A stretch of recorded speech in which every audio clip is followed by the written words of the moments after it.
Chapter 4 Morning at Green Gables.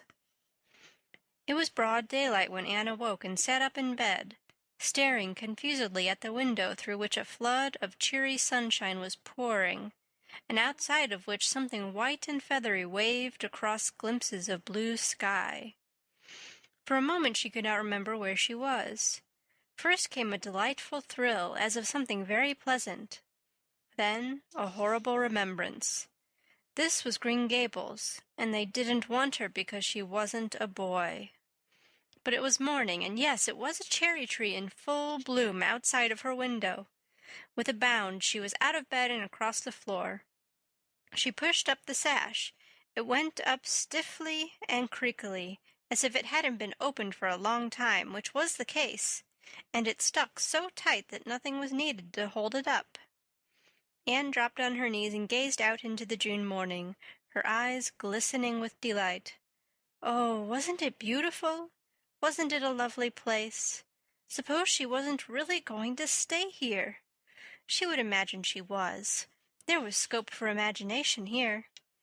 A huge cherry tree grew outside, so close that its boughs tapped against the house, and it was so thick-set with blossoms that hardly a leaf was to be seen.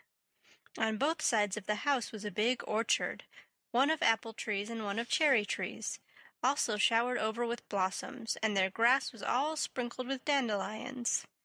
In the garden below were lilac trees purple with flowers, and their dizzily sweet fragrance drifted up to the window on the morning wind. Below the garden, a green field, lush with clover, sloped down to the hollow where the brook ran, and where scores of white birches grew, upspringing airily out of an undergrowth suggestive of delightful possibilities in ferns and mosses and woodsy things generally. Beyond it was a hill, green and feathery with spruce and fir. There was a gap in it where the gray gable end of the little house she had seen from the other side of the Lake of Shining Waters was visible. Off to the left were the big barns, and beyond them, away down over green, low-sloping fields, was a sparkling blue glimpse of sea. Anne's beauty-loving eyes lingered on it all, taking everything greedily in. She had looked on so many unlovely places in her life, poor child, but this was as lovely as anything she had ever dreamed. She knelt there, lost to everything but the loveliness around her, until she was startled by a hand on her shoulder. Marilla had come in unheard by the small dreamer. "It's time you were dressed," she said curtly. Marilla really did not know how to talk to the child, and her uncomfortable ignorance made her crisp and curt when she did not mean to be. Anne stood up and drew a long breath. "Oh, isn't it wonderful?" she said, waving her hand comprehensively at the good world outside.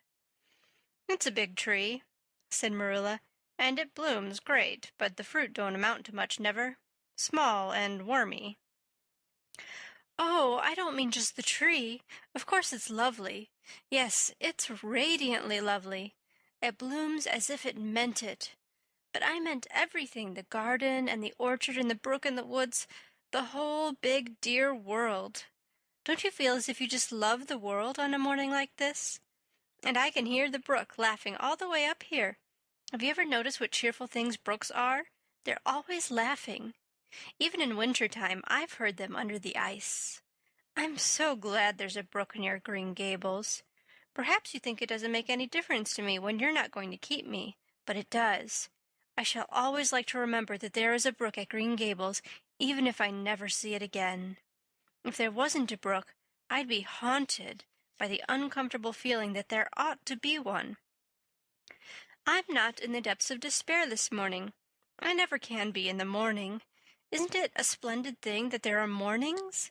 But I feel very sad. I've just been imagining that it was really me you wanted after all, and that I was to stay here forever and ever.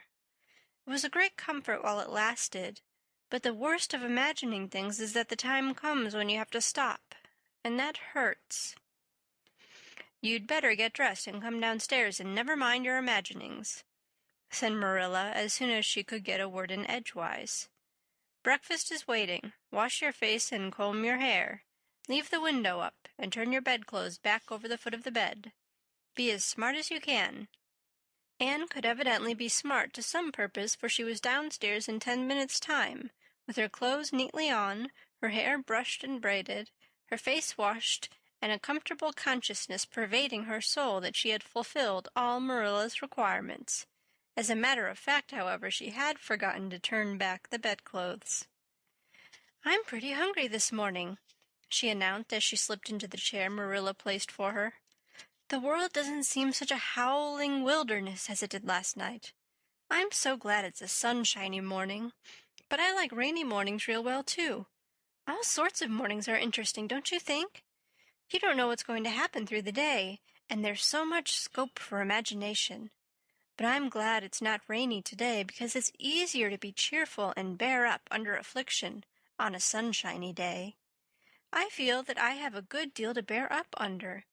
It's all very well to read about sorrows and imagine yourself living through them heroically, but it's not so nice when you really come to have them, is it?" "For pity's sake, hold your tongue," said Marilla.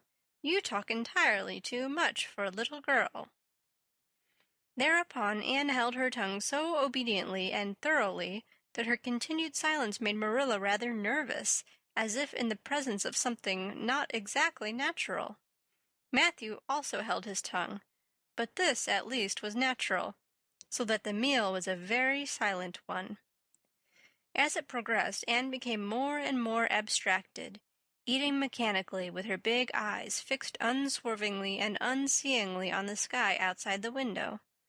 This made Marilla more nervous than ever. She had an uncomfortable feeling that while this odd child's body might be there at the table, her spirit was far away in some remote, airy cloudland, borne aloft on the wings of imagination. Who would want such a child about the place? Yet Matthew wished to keep her, of all unaccountable things. Marilla felt that he wanted it just as much this morning as he had the night before, and that he would go on wanting it. That was Matthew's way. Take a whim into his head and cling to it with a most amazing, silent persistency, a persistency 10 times more potent and effectual in its very silence than if he had talked it out. When the meal was ended, Anne came out of her reverie and offered to wash the dishes. "Can you wash dishes right?" asked Marilla distrustfully. "Pretty well. I'm better at looking after children, though. I've had so much experience at that. It's such a pity you haven't any here for me to look after." "I don't feel as if I wanted any more children to look after than I've got at present. You're problem enough in all conscience. What's to be done with you I don't know. Matthew is a most ridiculous man." "I think he's lovely," said Anne reproachfully. "He is so very sympathetic. He didn't mind how much I talked. He seemed to like it. I felt that he was a kindred spirit as soon as ever I saw him." "You're both queer enough, if that's what you mean by kindred spirits," said Marilla with a sniff. "Yes, you may wash the dishes. Take plenty of hot water and be sure you dry them well. I've got enough to attend to this morning, for I'll have to drive over to White Sands in the afternoon and see Mrs. Spencer. You'll come with me and we'll settle what's to be done with you. After you finish the dishes, go upstairs and make your bed." Anne washed the dishes deftly enough, as Marilla, who kept a sharp eye on the process, discerned. Later on she made her bed, less successfully, for she had never learned the art of wrestling with a feather tick.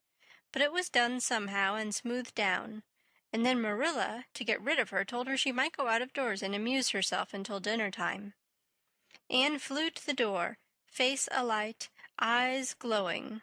On the very threshold she stopped short, wheeled about, came back, and sat down by the table. Light and glow as effectually blotted out as if someone had clapped an extinguisher on her. "What's the matter now?" demanded Marilla. "I don't dare go out," said Anne, in the tone of a martyr relinquishing all earthly joys.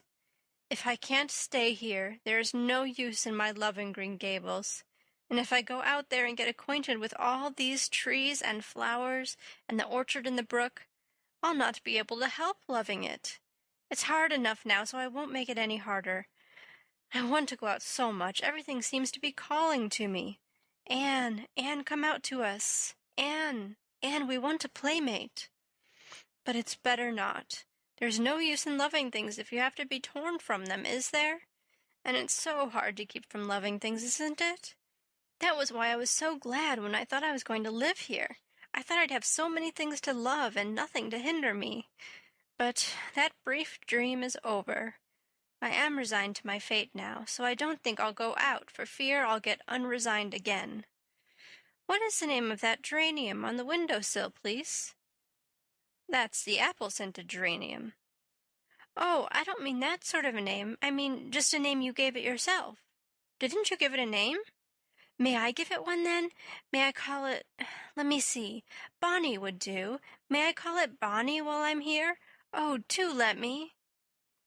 Goodness, I don't care. But where on earth is the sense of naming a geranium?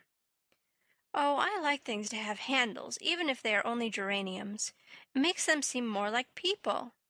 How do you know but that it hurts a geranium's feelings just to be called a geranium and nothing else? You wouldn't like to be called nothing but a woman all the time. Yes, I shall call it Bonnie. I named that cherry tree outside my bedroom window this morning. I called it Snow Queen, because it was so white. Of course it won't always be in blossom, but one can imagine that it is, can't one? I never in all my life saw or heard anything to equal her, muttered Marilla, beating a retreat down cellar after potatoes. She is kind of interesting, as Matthew says. I can feel already that I'm wondering what on earth she'll say next. She'll be casting a spell over me, too. She's cast it over Matthew. That look he gave me when he went out said everything he said or hinted last night over again. I wish he was like other men and would talk things out. A body could answer back then and argue him into reason. But what's to be done with a man who just looks? Anne had relapsed into reverie, with her chin in her hands and her eyes on the sky when Marilla returned from her cellar pilgrimage. There Marilla left her until the early dinner was on the table. I suppose I can have the mare and buggy this afternoon, Matthew? Said Marilla. Matthew nodded and looked wistfully at Anne. Marilla intercepted the look and said grimly, I'm going to drive over to White Sands and settle this thing. I'll take Anne with me, and Mrs. Spencer will probably make arrangements to send her back to Nova Scotia at once. I'll set your tea out for you, and I'll be home in time to milk the cows. Still, Matthew said nothing, and Marilla had a sense of having wasted words and breath. There's nothing more aggravating than a man who won't talk back, unless it is a woman who won't. Matthew hitched the sorrel into the buggy in due time, and Marilla and Anne set off. Matthew opened the yard gate for them, and as they drove slowly through, he said, to nobody in particular as it seemed, Little Jerry Boot from the creek was here this morning, and I told him I guessed I'd hire him for the summer. Marilla made no reply, but she hit the unlucky sorrel such a vicious clip with the whip that the fat mare, unused to such treatment, whizzed indignantly down the lane at an alarming pace. Marilla looked back once, as the buggy bounced along, and saw that aggravating Matthew leaning over the gate, looking wistfully after them.